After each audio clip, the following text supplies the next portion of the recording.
sexuel, sachez qu'à chaque moment que tu fais un rapport sexuel avec quelqu'un, tu crées un lien.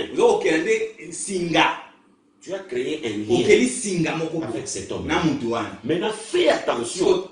Parce que le lien que tu as créé là, sauf qui moutouana zalaki na ba milimo kati na ye, yeba ke koti pe kati na yo.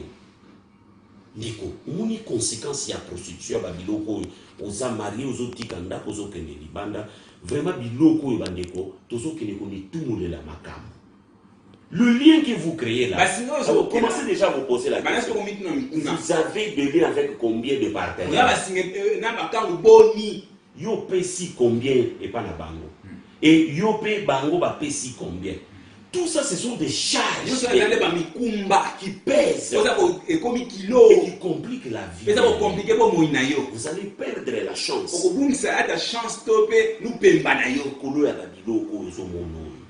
Donc la prostitution amène le soif de l'acte sexuel.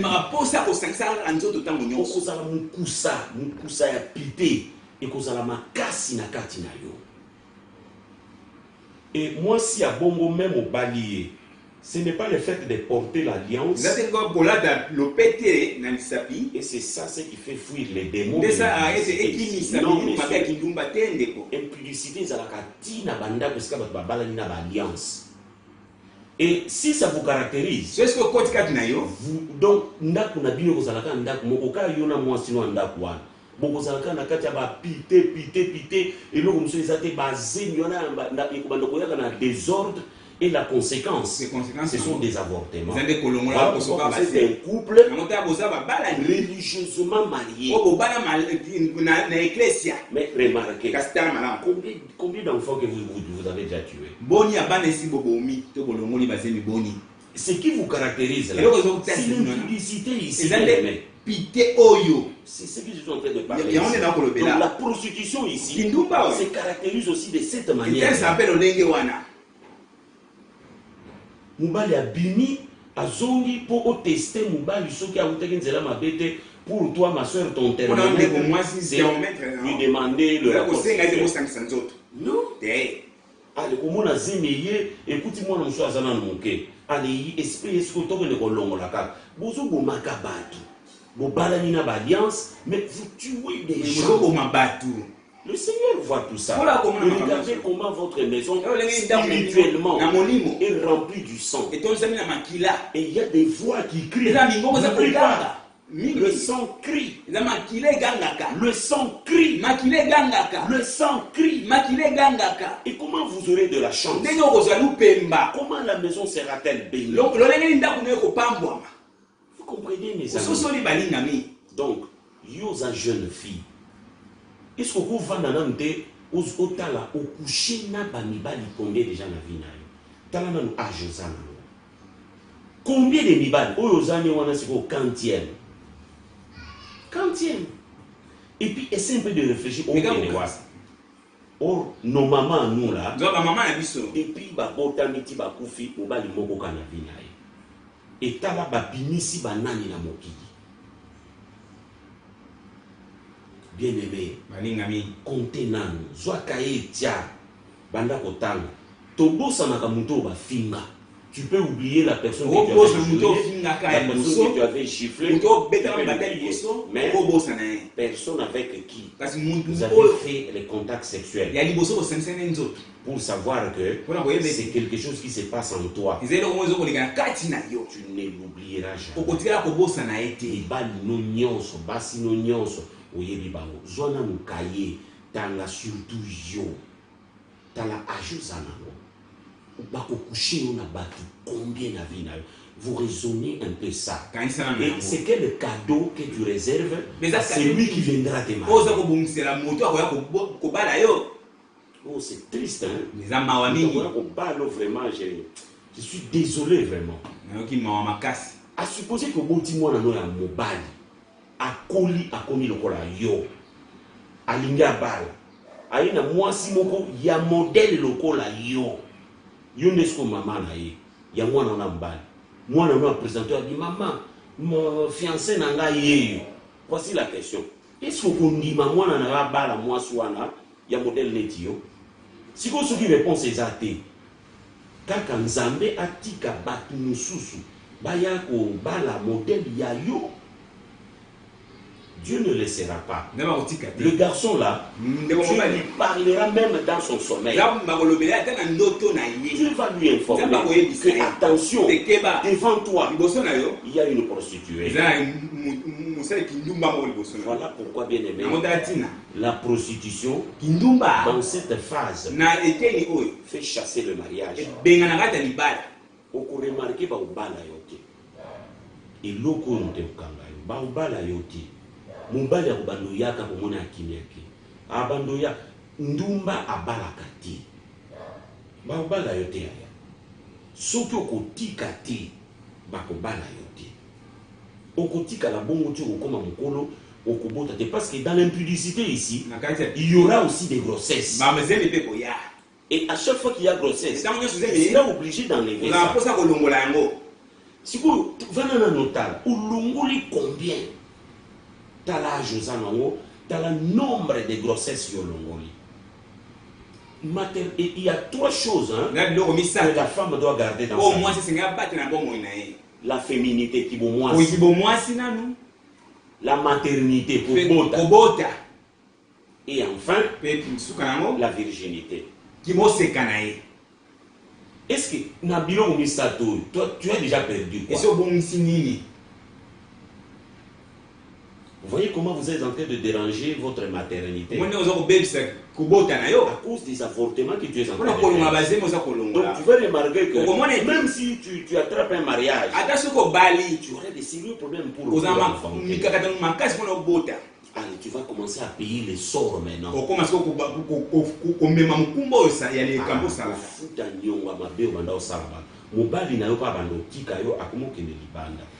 Oyo yo monisaki bato wana nzamba bani kozongela yo pe okozala nango ya pasi abando biso alobi nazobima libanda pasi kozobota te bota na tala yo ndeko esalaka pasi. Voyez ba mensonge ozokosa bato yo kanti bato yo banda vivre na bango les jours quand ils apprennent que banda kokosa bango oyebi combien va souffrir na mitema yo ebi ba maloba combien ba kobimisa likolo na yo ato yo ki yango te ba maloba ono poursuivre yo nde omoni banzela na yo ekende ya kopeba. Troisième signe, le fétichisme. Pour faire la prostitution à un certain niveau, ça mène au fétichisme. Le fétichisme, ça va vous aider à attirer les hommes. La plupart des jeunes filles que tu vois là, ils ont des fétiches. Elles sont des fétiches. Bakisi bamuso bazana ba mayaka na loketo ekenda balamba bamususu baza ba biloko zo mona tena maboko na yowana eza biloko euta na ba maison les lokisi eza lisusu ya kobomba mate ba mama moko bazana ba wenze bazo teksa bakisi bamususu tellement qu'il couche avec beaucoup d'hommes pour rétrécir son ils ont des nzete là ça fait de vendre là. Quand vous êtes avec elle, vous sentez comme c'est une fille sérieuse là. Mais on a moi aussi. On m'a dit nzeto zo vendre la wana. Tongo moko zo kolela. Okolela. Ndenge zo benda ka yo misuni, ozongi bébé, zonga na yo kaka. Zonga ka me. Tongo moko eza lek nanga moi aussi. Okobimisa ma ya misu. Okozwa nzeto vandi na simanda kozo komolobia. Pasteur Thierry ate akinga likambo. Vande la ka banzete wana. Et qu'on dit ça. Le problème là, c'est Kindumba. Tu couches avec les hommes, beaucoup d'hommes. Tu n'es pas créé pour ça. Je ne suis pas en train de t'injurier. Mais je te dis des choses réelles. Mon évangile est basé sur la réalité des choses. Tu discernes et que tu sois sauvé. Alléluia. Donc, qui soit dans tozana ba bombo. Ba bombo wana papa. Tinde mozo mona bolingo moko zana mona kamwa mwana mona mukulu kakape une fille là très sale. Moi moko ya salité. Comparez là par rapport à la femme que tu as. Demande même aux gens. Ils te diront des choses. une fille très sale. Du point de vue beauté. On ne peut même pas la comparer avec votre épouse. Qui est fidèle à toi. Et jolie. Mais à cause de tes impudicités, tu ne vois même plus sa beauté. Donc j'ai dit que il y a un bonbon qu'on appelle le bonbon des Nigériens. Bonbon wana suke koto na monoko okomi zoba. Okobanda kolanda ka mwana mwa muke akomi ko betaka yo ti ba mbata mwana wana. Place bazo bengo tonto bazo bengo monsieur. Mwana wana zo bengo ka mwana muke ko bota azo bengo ti na kombo na ye. Ça ne t'honore pas, papa. Prends la décision. Tu es un responsable. Chasse-la. C'est une prostituée. Mets-la dehors. Mets-la dehors. Qui se nous bazo sel là-bas tout comme on a zagalaha. Qui veut tout simplement dire sois ici. Bako chelo poussière wana na soso. Bako chelo wana biloko. Mwana wana lambela yo ayila yo bol ya biloko olia biloko ndi mutemo komi soko vandi ozokoka kati okokoka kovanda ndako te soko le bazagala hawo okokoka te kovanda na ndako ozwi mbongo mutu na yo ezaka okende kopesa ye. Or tout ce que tu es en train de semer là, c'est sur les rocs. Tu es en train de nourrir d'autres personnes. Et elle prend cet argent là, elle se fout la même mobile na yon sous classe. Tu vois? Après yo appelle si yo combo papi coco. Donc vous comprenez papa ce qu'on fait. Sauvez-vous. Sauvez-vous papa. Sauvez-vous je sauvez-vous avant qu'il ne soit trop tard. Donc le fétichisme est là. Je parlais de ces choses. Sans compter ma poudre de mususu bazuchaka na bilongi. Mwana mwasi wana za mabe asa ilongi mabe. Poudre wana zocha wana nde ezo mona saka ineti kitoko. Eza poudre akisi. Yo zo mona ka ineti kitoko. Mona ya zo chanjaka bilongi. Eza kisi. Mususu kisi wana na mesh. Mesh azolata on eza mesh ekei na bandako. Ba sali bonganga likolo akocha na mutu. Lirika ka zana yo muteme zatin. Yo muteme zatin. Tu vas oublier ta femme, tu vas oublier tes enfants. Monsieur, les choses que je vous dis là sont vraies. Mais toi, la fille qui fait ça, tout se paye ici. Yote. Nyoso itafuta hapa chini. Ekofuta awa na seawa hapa chini. Awa na se. Le Seigneur te payera. Kola kofuta oye moko. Bravo ma fille. Bravo. Ngoja toutes les séductions. Na mapena kolengo la nyoso kolengo la kutozo sakana kana ba mibale abatu champion mwana mwasi. Bravo. Mais il y a un matin. C'est tombo moko boye. Tokomona suka na yo. Nous verrons comment vous allez terminer. Parce que le juste sont payés sur la terre ici. Alors le méchant, ma soeur, tu payeras. Tu payeras. Tu ne mourras pas sans payer la peine de tous les mensonges. Les hommes là, bango bazo lingo penza, bango balinga ki penza na mitema mobimba, mais yo kosaki bango. Le bon Dieu te payera. À moins que tu te répandes de ta prostitution. Donc je parlais du fétichisme. Disons le verset biblique. Exode.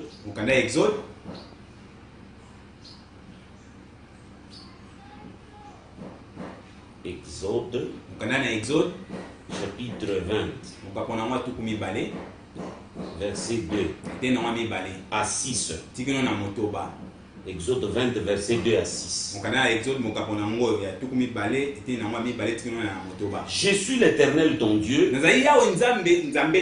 qui t'ait fait sortir du pays d'Égypte, de la maison de servitude. Tu n'auras pas d'autre Dieu devant ma face. Tu ne te feras point d'image taillée, ni de représentation quelconque, des choses qui sont en haut dans les cieux, qui sont en bas sur la terre, et qui sont dans les eaux, plus bas que la terre. Tu ne te prosterneras point devant elles, et tu ne les serviras point. Car moi, l'Éternel ton Dieu, je suis un Dieu jaloux, qui punit l'iniquité des pères sur les enfants jusqu'à la troisième, et la quatrième génération de ceux qui me haïssent.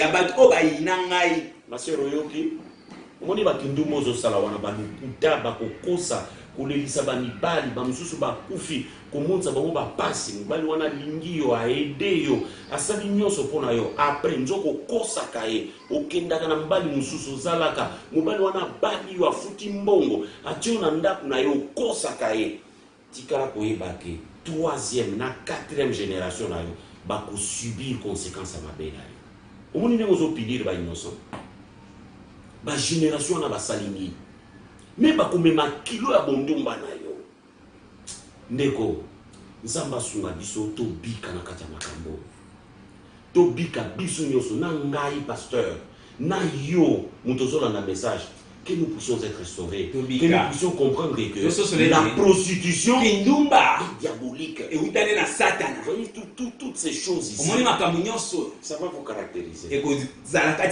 Il y a aussi l'adultère. L'adultère c'est quoi? C'est comme moi un homme marié qui court derrière les non mariés, derrière d'autres personnes. Et je suis là derrière d'autres personnes. Ce que je fais là, c'est l'adultère. Alors attention. Si vous lisez Exode 20, 10, Job 24, verset 15. Job 24, 15. Tous ces versets-là parle de l'adultère. Nous devons faire attention avec ça. Nous devons faire attention avec l'adultère. Attention, attention. Lisez ce verset-là. Ça va vous édifier. Pour remarquer quand il il faut qu'il y ait un bande. Il faut que mon bali libanda. Ndeko so sa ke loko yo mawa. Pour remarquer tu boti bana mususu. Bana ya libanda ndeko mbali na munganga ndenge na vandia mwana nyonso oyo abotami na ndako azaka na groupe sange na ye soit ya tata soit ya maman mukolo makamwa makila to mwana makila kosila ekosalamaka na ndako na yo eke bokene hôpital mwana ifazala na groupe soit ya yo tata soit ya yo maman soko moni yo tata oza par exemple groupe O et que la maman est de groupe B. Maman est de groupe B. Et l'enfant là, le jour où on voudra le transfuser, il est du groupe AB. Frère, quand discuter dans un mois moi il faut la sokaza na groupe sangue ya yo tata na été à cause na groupe maman na. So ko moni mwana abimi na test ya groupage sanguin na groupe eza ni ya yo tata ni ya maman. Frère, à moi na yoté, et ça pour discuter te vendisa moi sur na tunae à salaki prostitution à ibiso tata moi na wana. Ça c'est une vérité. Je vous annonce. Sans que remarquer il lo kwande wana na ndaku na yo, vendisa moi sur wana aye biso tata ya moi na wana za wapi. C'est pas ton enfant. C'est pas ton enfant. Voyez comment Dieu a fait les choses. Pour nous dire que la prostitution c'est diabolique. C'est diabolique. Donc sauvez-vous bien aimés. Alors pour terminer, il y a aussi la sorcellerie. La plupart de ces filles là bazaka bantoki minene. Ce sont des sirènes. La nuit bien aimée. Ce sont des sirènes. Ce sont des sirènes. La plupart. Frère, ils ont malchance moko makasi na vie hein. Kokende ko coucher na mwasi andoki.